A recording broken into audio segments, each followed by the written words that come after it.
When Pope Francis went to Burma this week, he spoke often and passionately about the rights of minorities.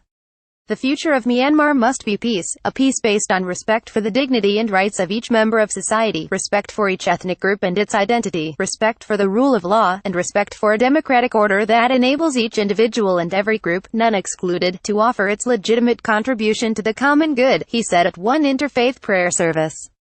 Francis was clearly referencing the plight of the Rohingya, a Muslim minority group. The Burmese military has been engaged in a brutal clearance operation, burning villages and forcing nearly 650,000 Rohingya to flee to Bangladesh since August.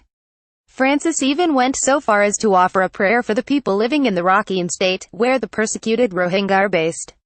However, while in Burma, which is also called Myanmar, the Pope declined to use the word Rohingya. It was a concession to the country's Catholics, who worried that the word might antagonize Burmese authorities and put them at risk. Christians are being persecuted in two Burmese states, but not nearly as harshly as the Rohingya. The Burmese authorities refer to the Rohingya as Bengali, an effort to bolster the claim that the Rohingya migrated illegally to the country from Bangladesh. That decision drew some serious backlash from the international human rights community.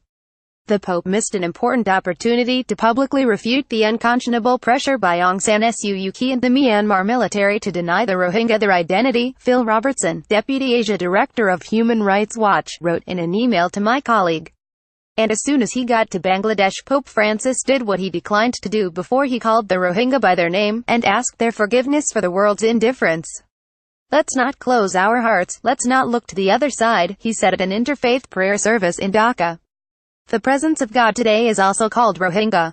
He also called the world to action, saying none of us can fail to be aware of the gravity of the situation, the immense toll of human suffering involved, and the precarious living conditions of so many of our brothers and sisters, a majority of whom are women and children, crowded in the refugee camps. In Bangladesh, the Pope met with 16 Rohingya refugees. In the name of everyone, of those who persecute you, of those who've done you wrong, above all, the world's indifference, I ask you for forgiveness, Francis said. I now appeal to your big heart, that you're able to grant us the forgiveness we seek. One of the Rohingya introduced to Francis was Muhammad Ayub, 32. His 3-year-old son was killed by the Myanmar military. Ahead of his meeting with Francis, he told Crux that he wanted the Pope to say Rohingya. He is the leader of the world. He should say the word, as we are Rohingya, he said. Francis arrived at the gathering in a cycle rickshaw, as his predecessor John Paul II did in 1986.